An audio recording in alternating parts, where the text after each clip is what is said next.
balance back. There are many people who have come to me who want to restore lost knowledge and talents. They somehow know they had this information, they had this ability in times past, and they want to regain it. They want to bring it back into their lives now. And like, for instance, there are people who are painters, sculptors, artists, and they know at some other time they must have been an artist.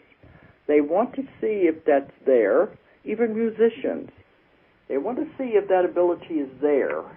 And if it is there, if they've had it from another life, maybe they can bring it back in this life and enhance their work. Because I've found anything we have ever learned, any talent, any ability, any knowledge we learned in other lifetimes is not lost. It did not perish with the death of that physical body. It remained. And all of that knowledge and that information and those abilities were stored in the subconscious mind, just like storing it into a gigantic computer bank.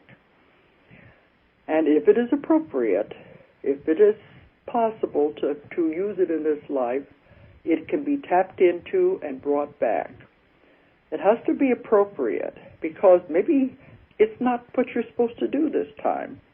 Maybe you were a famous artist or a famous composer in another life, and you did that. You learned that, and you don't need it now. Then it's not advisable to bring that back. This is what I always talk about. If it's appropriate to your life now, if you learned these things in another life, they can be brought back. I've had it happen many times.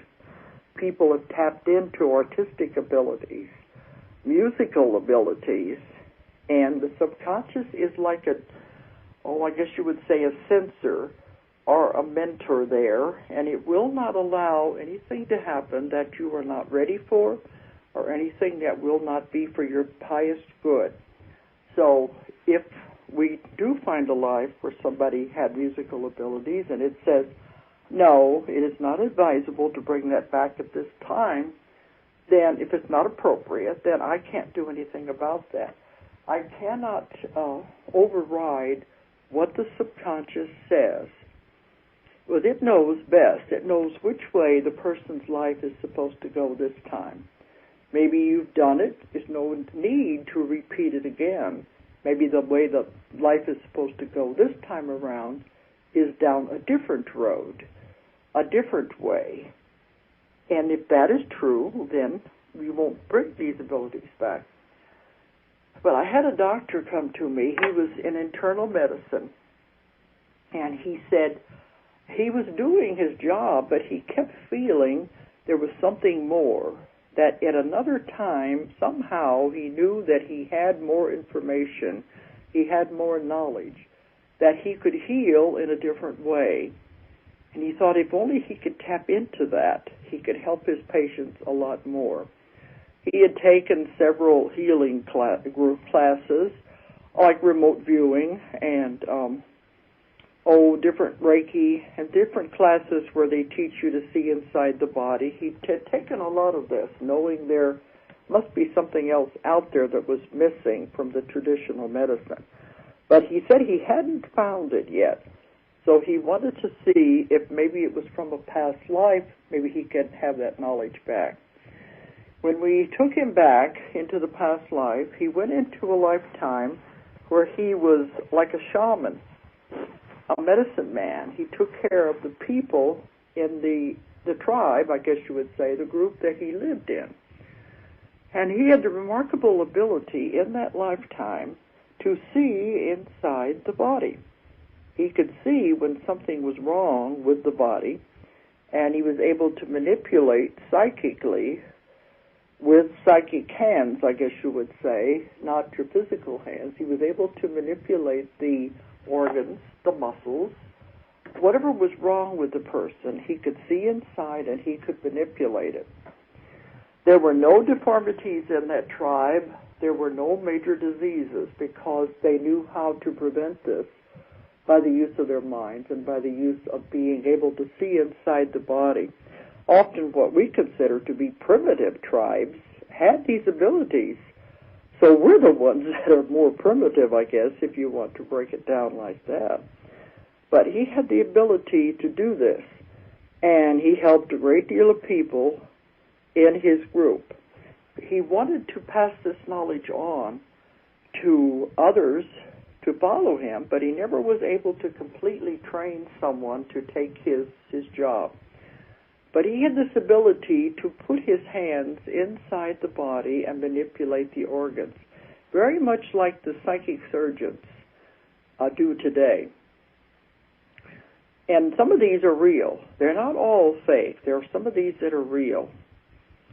But whenever the doctor woke up, the one image that stayed in his mind was being able to see inside the body and being able to put his psychic hands into the body and to manipulate the organs. He said, I know what it feels like. It's cold and wet.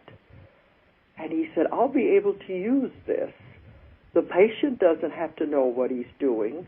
He'll just be able to give better care by being able to see inside the body and see what was really wrong with it. So in that case, he was allowed to have this lost knowledge back because he would be able to use it in this time period now. Well, one thing I want to say before I forget about it, these psychic surgeons are real, is because I had another doctor who came to me. I'd known him for a while because I'd had other contacts with him. He came to me for a session. He said about once a month he goes down to Brazil, and there is a very famous psychic surgeon down there called John of God. Many of you have probably heard of this man. And this doctor goes down there about once a month and spends time with this John of God. And he's so engrossed in this that the doctor even built a house down there so he would have a place to stay when he goes down. He said there would be long lines of people waiting to come in and see John of God. And this doctor would sit right next to him every time he goes down there to help him and to watch the proceedings. He said there was absolutely no way there could be any fraud. And he saw this John of God do many miraculous things. So I know a lot of people keep saying it's magic tricks and they've tried to discredit these people. But it shows it is real in some cases. Not every case, but in some cases it is real. And they are able to use this long-lost knowledge that our ancestors had and that we had in other lifetimes. They're able to bring this back and use it now. So these things are real. But that was one case I had where the doctor wanted to bring back information he knew instinctively he had in his subconscious mind.